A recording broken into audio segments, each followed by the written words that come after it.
Hi guys, welcome to my YouTube channel. This is Elon Prislafia Gbetramedo as always, and today I am going to be giving you a very long talk.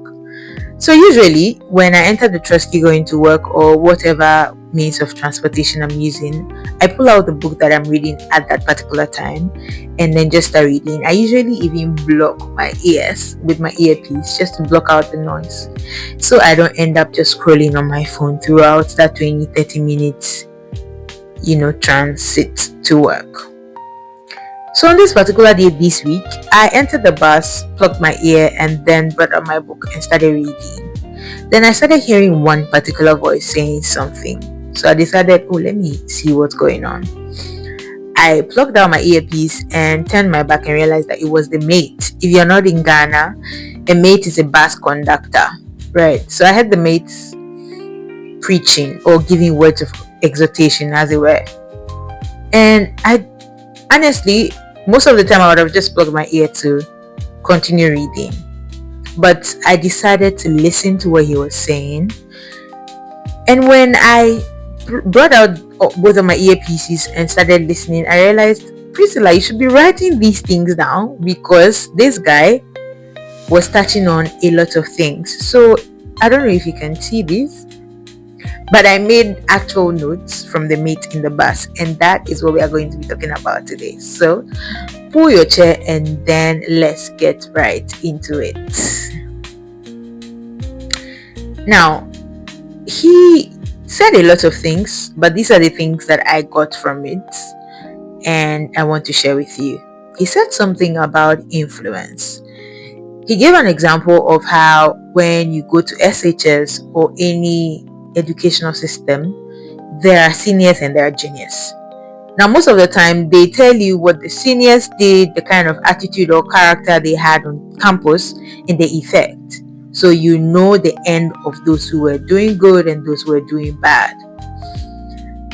Now, when you decide to follow the influence of the bad people, usually you know the end result, but you choose to follow that road anyway, probably because of momentary pleasure or something.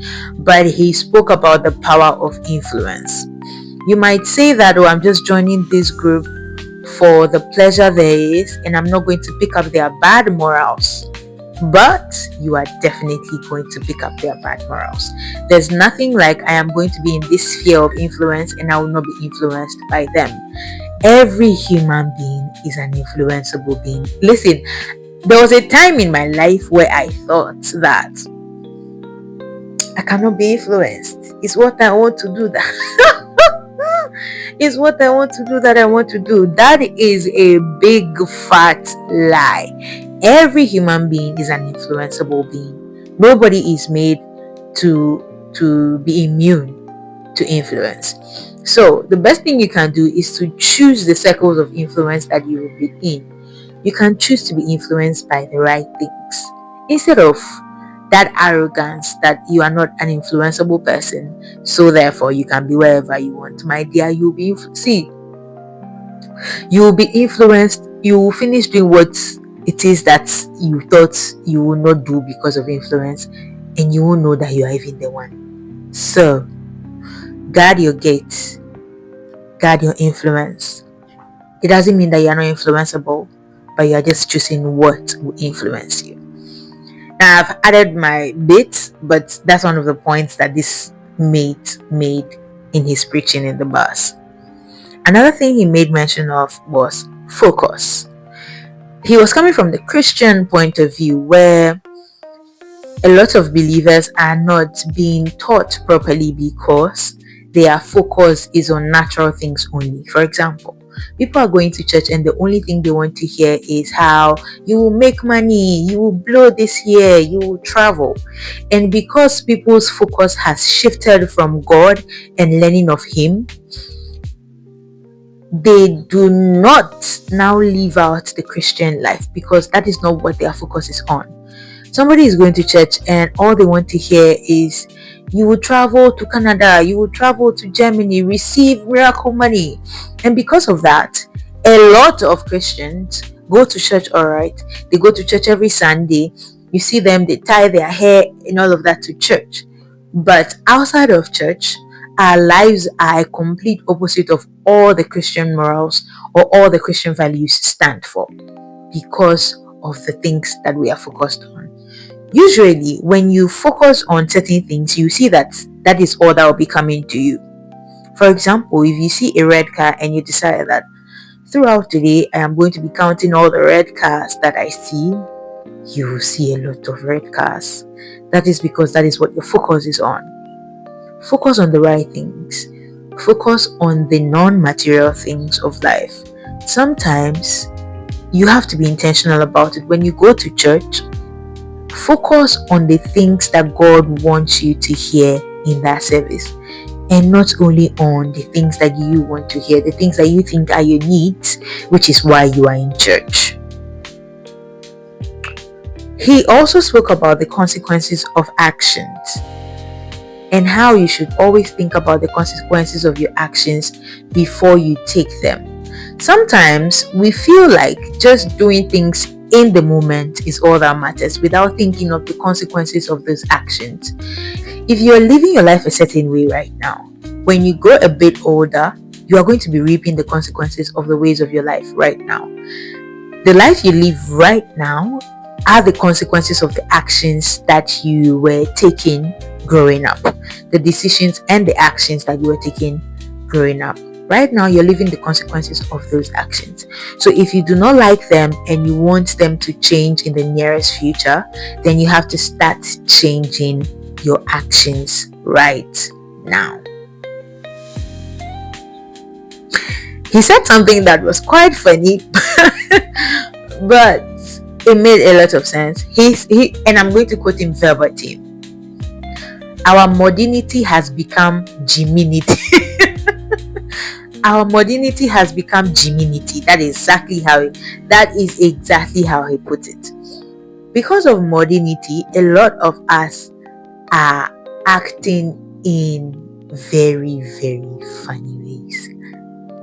Very, very funny ways. There are certain conversations you hear people have and you are wondering, where is the world going to? I saw a video on TikTok recently and they were doing this thing where they say he's a 10 but he's a so and so, and they were doing it for women. So the person who was saying the things was talking about men. So he goes, he's a 10 but he's a Yahoo boy, and all the women were standing there. I thought Yahoo boy meant people who were duping people of their money. And these were not 15, 12-year-olds that you say that, okay, they don't know what's up. These are women. Then the guy goes again, he's a 10, but he's somebody's husband. And all the women still stood there. Some of them were like, oh, that's normal now. I was like, yay. What am I watching? What do you mean by that is normal?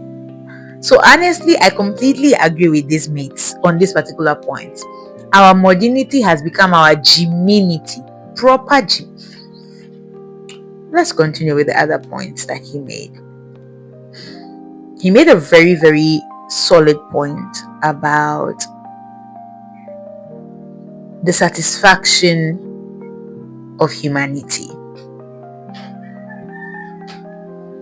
If you have been working, you have been doing the things that you thought will give you the level of satisfaction that you want and you've not gotten it, that should be proof to you that natural things or the things that we are chasing in life are not the things that will bring you the satisfaction that you truly need.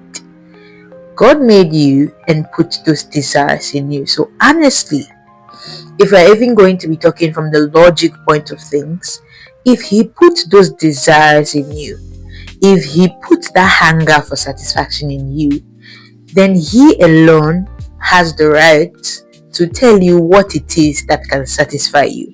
And he has told us, but we are not ready to towed that line to get the satisfaction that we need for our souls. You can get all the money you want in this life. You can marry the most beautiful or the most handsome man in the whole world. Those will give you some level of satisfaction. You can be doing your best job, your dream job. It will give you just a certain level of satisfaction. But the ultimate satisfaction that every human being craves comes from only God. He alone has the capacity to give you that satisfaction.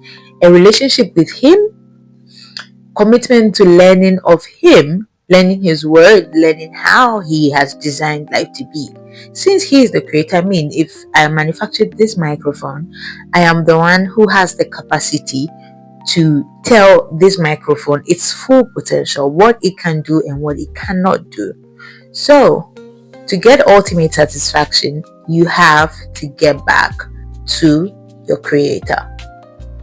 These are the few things that I learned from the mate who preached in the bus. I am very sure when I see that mate again, I am going to thank him so much. When I got down from the bus, of course, I gave him a God bless you, because he was honestly a blessing to me. I just thought to come and share all the lessons that I learned from the mate who was preaching in his bus on one of my trips to work. See you in my next video. Make sure to subscribe, like, comment, and share with your friends who you think need to hear these things. See you in my next video. Peace out. Bye.